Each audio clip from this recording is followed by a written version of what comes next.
3 কোটি টাকার রুদ্রাক্ষ দিয়ে এই প্যান্ডেল তৈরি করা হয়েছে। তাই আজকে চলে গিয়েছিলাম চেতলা অগ্রণীর প্যান্ডেল হপিং করতে সপরিবারে। আর গিয়ে তো আমি চমকে গেলাম, এত সুন্দর হয়েছে।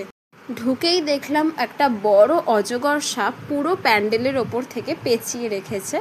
আর প্যান্ডেলের ভেতরে গেলে তো তোমরা চমকে যাবে। এখানে মহাদেবের ভক্তরা ডামরু বাজাচ্ছিল।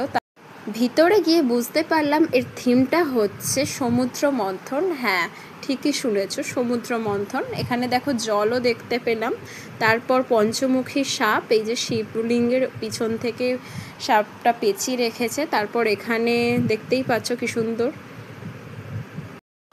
আমি সারাক্ষণ ভিডিও বানাই বলে আমার বাবা আর দিদি পিছন থেকে চর্চা করছে দেখো। যেহেতু ঘন্টাগুলো অনেক উঁচুতে ছিল, আমার হাত তো গেল না, কিন্তু হ্যাঁ, আমার বাবা লাফিয়ে লাফিয়ে ঘন্টা বাজাচ্ছিল, আমার যেটা বেশ মজার লেগেছে।